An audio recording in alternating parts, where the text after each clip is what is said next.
Sepa Mahetalu traktor on juba üle 30 aasta vana, aga pole senini alla vandunud ja teeb oma tööd auga.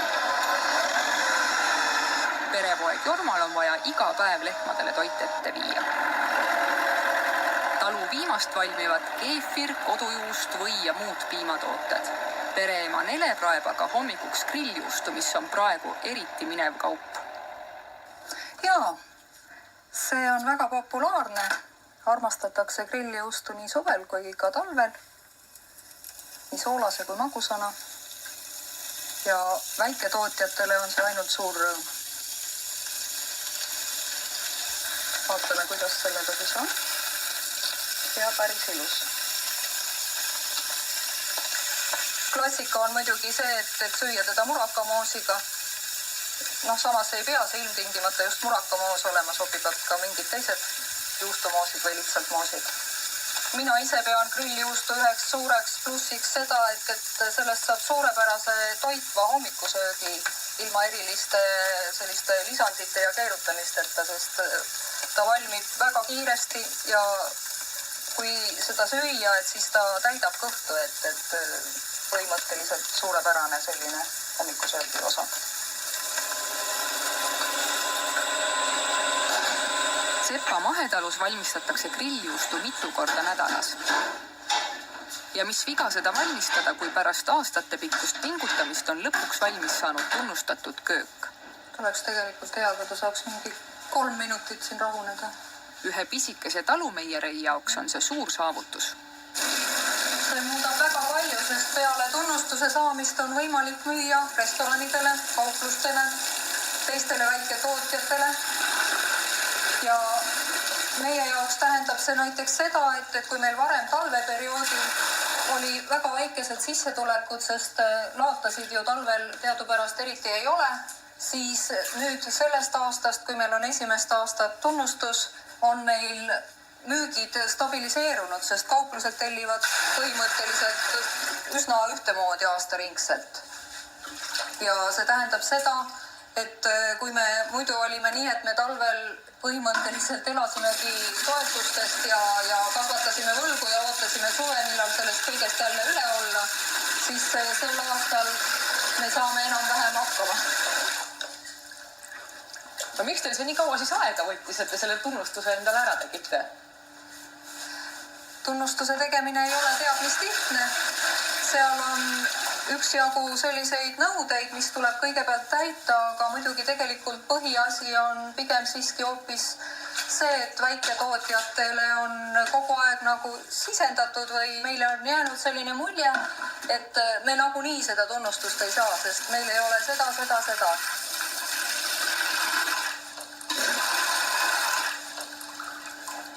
Meiereis on Nelel tööl abiline, kuid loomadega tegelemine on poja vastutada. Jorma õppis koolis veisekasvatajaks ning proovis vahepeal kätt ka lihaveistega. Tänaseks on aga talu tagasi vaid piimalehmade peal. Ema Nele võttis möödunud kevadel vastu aga suure otsuse. Ta kirjutas talu poja nimele. Kas neid talutöid oled pidanud sa juba poisikesest peale tegema? Sisuliselt küll, nii kaua kui mäletan. Vanaemal olid juba ammu lehmad, et siis väiksest peale, ma arvan. Nii et see, et sa ükskord selle talu pärid, oli sinu jaoks selline kindel teadmine? Peaaegu põhimõtteliselt, ma arvan küll, jah. Ei teagi niimoodi. Ei oskagi nagu täpselt jutustada seda või kirjeldada. Ma sain aru, et tegelikult on ikkagi vaja seda, et meesterahvas, kellel on tehniline taip ja võimekus ja suutlikkus nende vanade masinatega siin hakkama saada, oleks see, kes seda asja siin edasi veab ja kuna see oli nagu nii algusest peale mõeldud pereettevõttena, siis ma leidsin, et miks mitte, et kui ma selle poja nimele kirjutan, siis on temal ka natukene rohkem motivatsiooni siin tööd teha. Aga mismoodi teil rollid praegu ära jagatud on? Mina olen loomade ja tehnika peal ja kõik see välimajandus ema on siis Meiereis sisuliselt ja paberimajandus. Tegeleb paberite ja toodetega. lüpsmisega ka hakkama saad? vabalt. 2 päeva nädalas on minul lüpsipäevad, et iga päev on kindel see, et söögid ette, joogid ette ja sõnnik välja, et siis päeva peale jooksvalt, mis muud vaja teha on. Aga puhkepäevi saad ka lubada üldse? Või oled kogu aeg 7 päeva väga nädalas? nagu puhkepäeva ei mäletagi, et 7 päeva nädalas ikka, jah.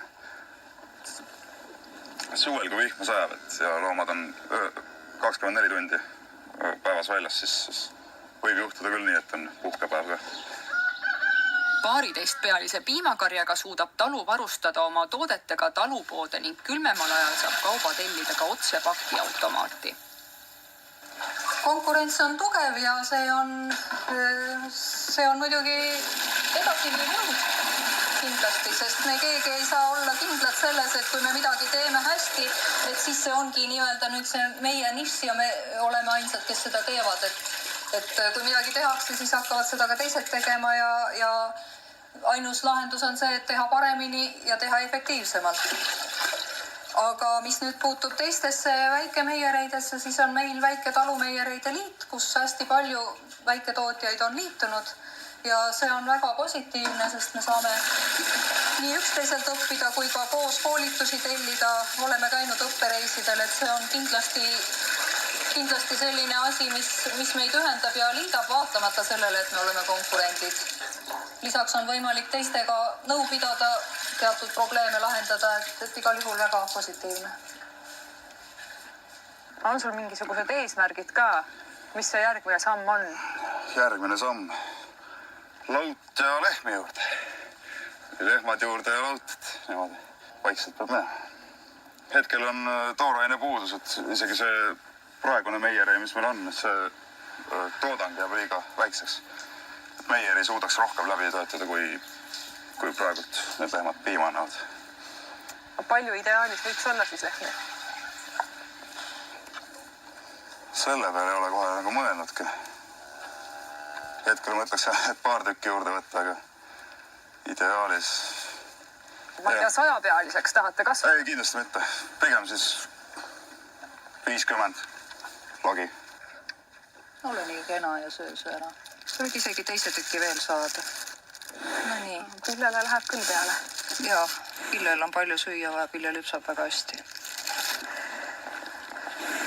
Kas sinu elus on midagi muutunud ka pärast seda, kui poeg talupidamise ametlikult üle võttis?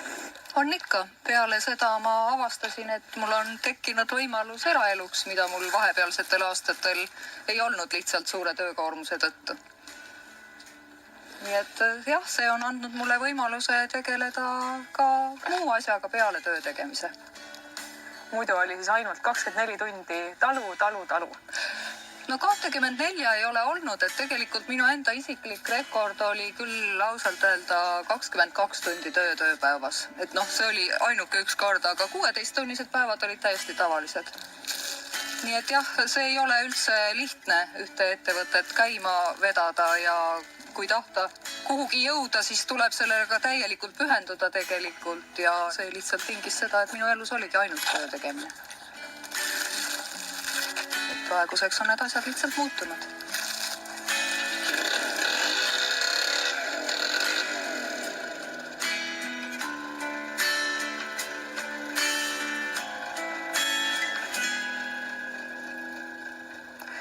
Loodetavasti leidsite meie tänast